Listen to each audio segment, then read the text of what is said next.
Bismillahirrahmanirrahim. Əziz və dəyərli müsəlman bacı və qardaşlarım, verilən suallardan biri də sual verirlər ki, cənnətdə qadın, yəni əgər onun bir neçə əri olubsa, məsəl üçün, qadındır, bir əri olub, dünyasını dəyişib, sonra başqa bir kişiyə ərə gedib, yəni qadın hansı əri ilə olacaqdır cənnətdə bir yerdə? Yəni, belə bir sual veriblər və inşallah, əlhamdülillah, yəni ki, gözəl bir məqalə tapdım bu barədə və inşallah sizinlə bölüşmək istəyirəm bu məqaləni, həqiqətən də faydalı bir məqalədir və bilin ki, Allah subhanahu wa ta'ala hər bir müsəlmanın, Allah ta'ala dua edirəm ki, hər bir müsəlmanın can atdığı bir məkan var, bir yer var, o da cənnətdir. Allah subhanahu wa ta'ala dua edirəm ki, Allah ta'ala bütün müsəlmanları ailələri ilə bir yerdə cənnətin ən yüksək məqamı olan Firdovs cənnətinə yerləşdirsin. Bilin ki, əziz müsəlmanlar, Allah subhanahu wa ta'ala bir müsəlman kişini cənnətinə daxil edərsə, ona orada öz zövcəsindən əlavə hurilər də verəcəkdir. Huril ayn, buna Allah subhanahu wa ta'ala Quran-ı Kərimdə huril ayn deyilir. Yəni, Quranda Allah subhanahu wa ta'ala huriləri vəsf etmişdir və onlar barəsində, onların vəsfi barəsində Quran-ı Kərimdə çoxlu ayətlər vardır. Həmçə Peyğəmbər s.ə.v hədisləri də çoxdur hurilər barədə. Yəni, inşallah yeri gələr o hurilər barəsində qısa bir dərs hazırlayarıq. Vallahi, əgər onların gözəlliyi barəsində Peyğəmbər s.ə.v onları necə vəsf etmişsə, mən burada sizə onları vəsf etsəm, hər biriniz bayılarsınız. Yəni ki, belə deyil, türklər demiş ki, yəni ki, özünüzdən gedərsiniz. Yəni, o hurilər, qısa da olsa sizə söyləyeyim, Peyğəmbər s.ə.v deyir ki, gözləridir yerə dikilmiş, ərlərindən başqasına baxmayandır qadınlardır, hurilərdir, subhanallah. İstəsələr də belə, onlar başqa kişiyə baxa bilməzlər, Allahu Akbar. Yəni, istəsələr də belə, Allah Taala o huriləri elə bir xilqətdə xəlq etmişdir ki, onlar ərlərindən başqasına baxmazlar heç vaxt.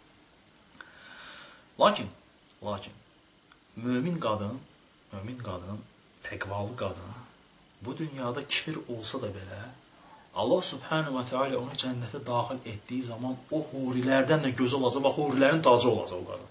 Subhanallah lazım. Hurilər də oturacaqlar onun ətrafında.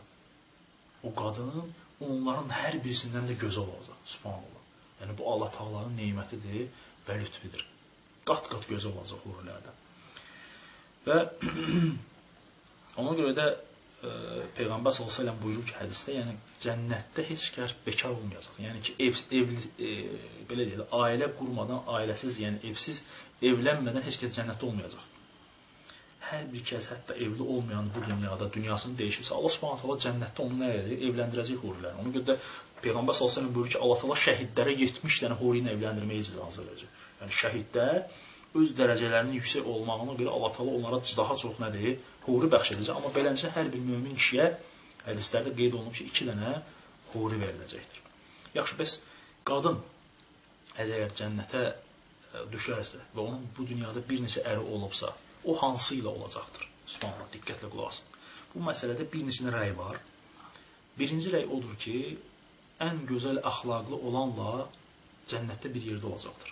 Qadının, yəni bu dünyada bir neçə əri olubsa, onlardan ən əxlaqlısı ilə olacaq cənnətdə. Ümmü Həbibə deyir ki, Peyğəmbər s.ə.v-dən soruşdum. Qadın cənnətdə kiminlə olacaqdır? Əgər onun bu dünyada 2 dənə əri olub. Peyğəmbər s.ə.v deyir ki, qadın ən gözəl əxlaqlısı ilə olacaq. Çünki gözəl əxlaq həm bu dünyada, həm də axirətdə üstün olandır. Bu hədisi Əbu Hatim, həmçinin Nəsai, Daraqutni rəvayət etmiş və Şeyx Albani rahimehullah zəif olaraq bu hədisi zəif adlandırmışdır. Ona görə də bu rəy mötəbər rəylərdən deyildir. İkinci rəy, və bu rəyi Şeyx Hüseymin rahimehullah da dəstəkləmişdir və demişdir ki, bu rəy daha doğrudur. Qadın özü seçəcəkdir kiminlə olsun. Yəni, əgər qadının bu dünyada bir neçə əri olubsa, qadın özü seçəcəkdir kiminlə olmaq istəyir, cənnətdə kiminlə olmaq istəyir. Şeyx Hüseymin rahimehullahın gətirdiyi, yəni ki, söylediyi bu rəyin heç bir dəlili yoxdur. Ona görə alimlər deyirlər ki, yəni bu rəyin də heç bir mötəbərliyi yoxdur. Sadəcə şeyxin öz ictihadıdır. Üçüncü bəzi deməli üçüncü rəy söyləyirlər ki, cənnətdə dərəcəsi yüksək olana veriləcəkdir. Yəni hansı əri cənnətdə dərəcəsi yüksəkdə olacaqsa, ona da o veriləcək. Qadın onun olacaq, oyun olacaq. Bu rəy də yəni mötəbər rəylərdən deyildir və dördüncü və ən səhih və ən doğru olan və alimlərin də üzərində ittifaq etdiyi rəy odur ki, qadın deməli əziz müsəlmanlar qadın bu dünyada axırıncı əri kim olubsa, onunla da cənnətdə bir yerdə olacaqdır. Deməli, bu dünyada axırıncı əri kim olubsa, onunla da cənnətdə bir yerdə olacaq. İndi baxın, görün, sələf qadınları nə deyiblər? Allah subhanahu wa ta'ala Peyğəmbər s.ə.v-in zövcələrinə Allah Rasulü s.ə.v dünyasını dəyişəndən sonra başqa kişilərə ərə getməyi nə etmişdi? Haram etmişdi. Nə üçün? Çünki Peyğəmbər s.ə.v ilə cənnətdə bir yerdə olsunlar. Allahu akbar. Xuzeyfə radiyallahu anhu öz yoldaşına belə deyərdi. Əgər sən mənimlə cənnətdə olmaq istəyirsənsə, məndən sonra ərə getmə. Çünki qadın cənnətdə axırıncı əri ilə olacaqdır. Buna görə də Allah Peyğəmbərin zövcələrini qadağan etmişdir ərə getməyi. Onlar onun zövcələridir, cənnətdə də, həmçində bu dünyadadır. Əsmə Zübeyrdən ayırmaq istəyirdir. Atası Əbu Bakra ona qızına nəsihət edərək belə deyir: ey qızım, səbirli ol. Əgər qadının salih əri olarsa, ölümündən sonra ərə getməzsə, Allah cənnətdə onları bir yerdə cəm edərdir. Və həmçinin də Əbu Dərda radiyallahu anhudan gəlir ki, hədis ki, Allah Rasulü s.ə.v buyurur ki, qadının son əri onunla birlikdə cənnətdədir. Bu hədisdən sonra Ümmü Dərdə, Əbu Dərdənin yoldaşı Ümmü Dərdə görün nədir?